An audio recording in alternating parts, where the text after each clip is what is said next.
그래서 최근에 일들을 보면서 우리 뭐 그 사법살인에 관해서 우리 조국 교수의 관련된 얘기는 하지 않겠습니다. 하지 않고 최근에 보면 이해가 안 가는 게요.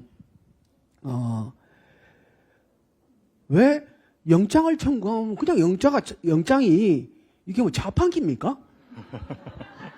또 뭐 청구하면 나와요? 그러니까 이것도 그런 것 같습니다. 지금 보면 아까 자유권, 사회권 이런 흐름과도 연결시켜 보게 되면 법조계 내에서 체포 구속 영장 같은 경우는 사람 몸 아닙니까? 잡아 넣는 겁니다. 이 경우는 영장 실질 심사제라는 것이 도입됩니다. 민주화 이후로 도입되어 가지고 과거 물론 그 권위주의 정권 때는 구속 영장도 자판기였습니다. 검사가 신청하면 거의 다 구속이 됐습니다. 이게 막 사람들이 나의 몸, 인신의 자유, 신체의 자유 문제에 대해서 참을 수 없게 되니까 그게 분노가 흐르면서 제도화된 게 영장 실질 심사제고 지금은 영장 청구했는데 그 법원에서 영장 실질 심사를 해가지고 기각한다 뭐 이렇게 언론 보도 많이 나지 않습니까? 그래서 어떤 경우는 발부되고 어떤 경우는 기각된다는 제도가 있습니다 우리에게. 그런데 지금 사회자가 말씀하셨던 압수수색 같은 경우는 그런 제도가 없는 겁니다 지금. 압수수색은 뭐냐 하면 우리 집, 몸, 자동차 안에 물건 가져가는 거라서 그 우리나라 제도를 설계했던 그 사람들은 그건 사람 몸도 아닌데 우리 몸을 가두는 것도 아닌데 집에 있는 물건 뭐 칼을 들고 오고 뭐 마약 들고 오는 거는 해야 되는 거 아니야? 수사기관이 그냥 자유롭게 갖고 와야 되는 거 아니야? 라고 생각하는 관념이 쭉 유지됐던 겁니다. 그런데 근래 이제 이게 자판기처럼 그 압수수색 영장은 많이 발부가 됐습니다. 아주. 근데 이 문제가 요즘에는 이제 그 우리의 인신의 자유 외에도 집만 압수수색된 게 아니라 여러분 우리 모두는 휴대전화를 갖고 있지 않습니까? 또는 컴퓨터를 갖고 있습니다. 이 안에 우리의 프라이버시가 다 들어 있습니다. 이 안에 이 자체를 이 하나만 가져가게 되면 집도 압수수색할 필요가 없을 정도일 겁니다. 근데 이것도 막 내줬던 겁니다. 그러니까 사람들이 점점 화가 나고 이건 아닌 것 같은데 아무리 수사기관이 수사를 한다 하더라도 나의 프라이버시를 어디까지 볼 수 있는 거지? 이런 데 대해서 비판이 많이 제기되어 가지고 며칠 전에 법원 주최로 이 압수수색 경우에 있어서도 심사를 해야 된다라는 논의를 지금 시작했습니다.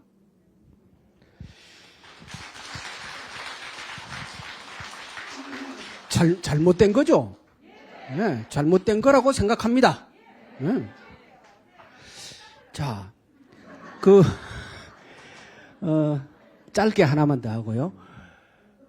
무죄 추정의 원칙, 미결 상태의 구금을 최소화하는 것.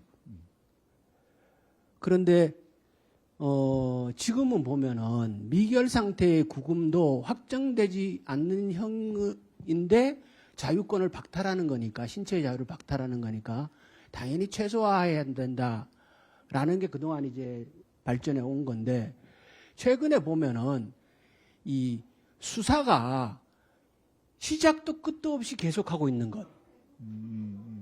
이 부분에 대해서는 어떻게 생각을 합니까? 그러니까 이게 이제 우리가 수사를 한다는 것은 수사하고 기소한다는 것이 이제 하나의 엄청난 권력이거든요. 권위주의 정권 또 독재 정권 때 군사 정권 때 같은 경우는 뭐 법이 필요 없어요. 주먹이 먼저고 총칼이니까 말 안 들으면 때리고 쏘고 뭐 이런 고문하고 즉 법보다 주먹이 앞서던 시대가 있었습니다. 근데 그 시대가 일단은 끝났습니다. 지금 검찰 경찰도 사람 때리다가 큰일 납니다. 근데 그 시대는 끝났는데 즉 이제 비법률적, 초법률적 국가 폭력의 시대는 일단 끝났습니다. 제도적으로는. 근데 그 다음에 남은 게 이제 폭력, 주먹은 아니고 고문은 아닌데 국가 형벌권은 법률에 따라서 이루어집니다. 법률에 따르는 강력한 형벌권이라는 게 작동하고 있고 그 형벌권을 한국의 경우에 검찰에게 거의 몰아준 상태라고 보면 됩니다. OECD 국가에서 가장 강력한 권한을 갖고 있는 게 한국 검찰입니다. 과거 이제 뭐 수사권 조정, 공수처 등이 만들어졌음에도 불구하고 여전히 막강하고 OECD에서 가장 강한 상태죠. 그러다 보니까 어떤 현상이 발생하나 하면 검찰은 우리가 선출한 적이 없습니다. 없죠. 한 번도.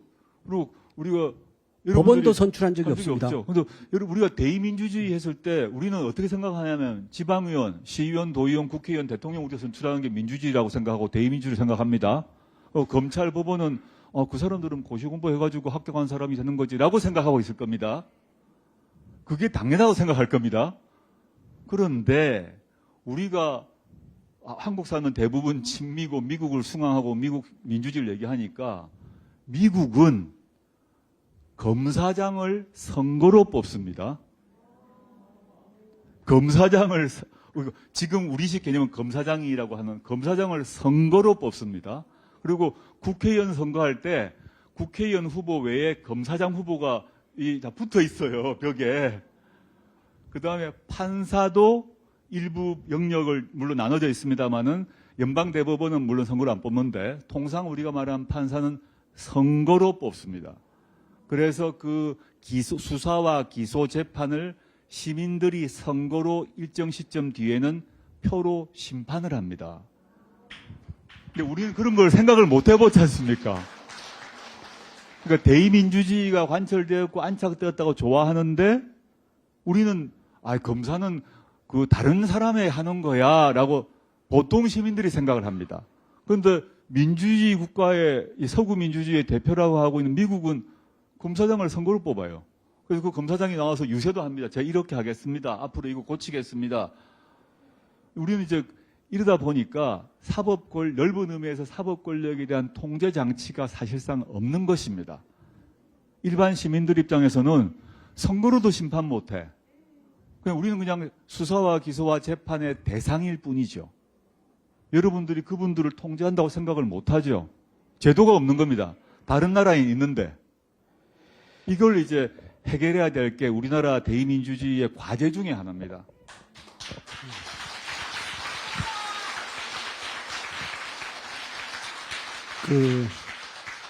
대의민주주의가 성숙하고 발전되어 있는 나라들은 모든 권력기관에 대해서 민주적 통제가 가능한 조치를 해뒀습니다. 그러니까 그것이 검찰이든 법원이든 선출되지 않은 권력에 대해서는 민주적 통제가 가능하도록 그 절차를 마련해 두고 있는데 대한민국은 아직 그러고 있지 못한 거죠. 네. 자, 그러면 책에 관한 얘기는 아쉽지만 마치고요.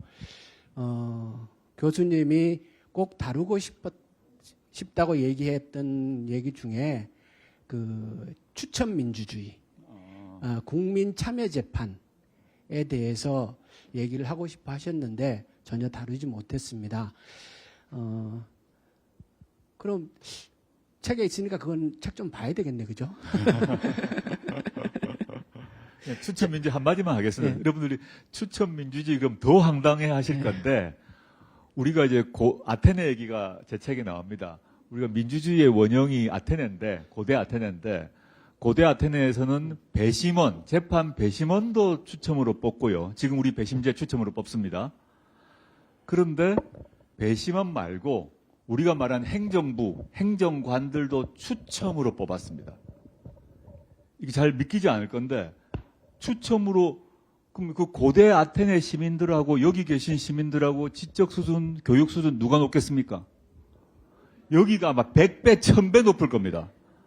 고대 아테네 그 상황의 시민들이 자기의 대표자를 뽑고 나라 운영할 때 이거를 아주 유명한 사람, 권력 있는 사람 뭐 이렇게 하지 않고 우리 대표자를 투표란 거 외에 추첨을 통해서 뽑고 그 사람이 지배하도록 했어요. 물론 지금 이게 되겠냐 이런 얘기 할 수 있겠습니다만 저는 약간 공상처럼 들리겠지만 뭐 그게 나라든 또는 정당이든 시민사회단체든 우리의 21세기 대한민국의 수준, 시민들의 수준이 그때에 비하면 엄청 높은 겁니다. 그럼 그 국회의원 같은 경우 예를 들자면 여기서 추천 뽑아도 잘하실 거라고 저는 생각해요. 그러니까 이 각 지역구에 국회의원들이 계실 건데 그 국회의원 막 뽑아서 돈 들이고 선거하고 하는 방식이 하나 있고 그 뽑은 분이 있는데 그중에 여기서 뽑아서 번갈아 하는 거하고 약간 황당하게 들리실지 모르겠지만 고대 아테네는 그걸 실제 실험을 했던 겁니다. 우리가 안 하다가 보니까 익숙하지 않아서 그런 거예요.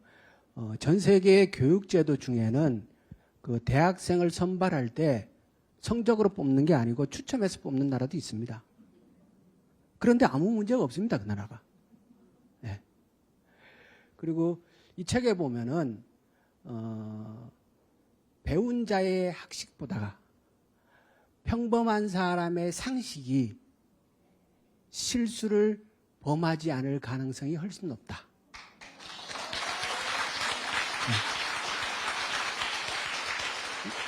그리고 이게 이제 추천민주주의가요.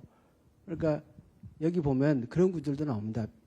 그러니까 평등이라는 개념을 어느 누구도 지배하지 않거나 지배받지 않거나 하는 세상이 아니라 나와 똑같은 인간에 의해서 통제되고 나와 똑같은 인간을 지배하는 세상이 평등한 세상이다. 이렇게 나오거든요.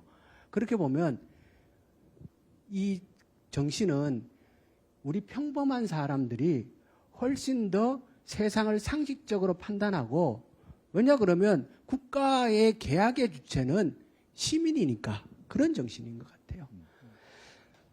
공부 좀 했죠? 아이, 정확히 보셨네요. 네, 네. 그러니까 우리는 민주주의 사회에 살고 있는 거지 엘리트 지배 사회에 살고 있는 게 아닙니다. 네. 그것만 명심하시면 됩니다. 네.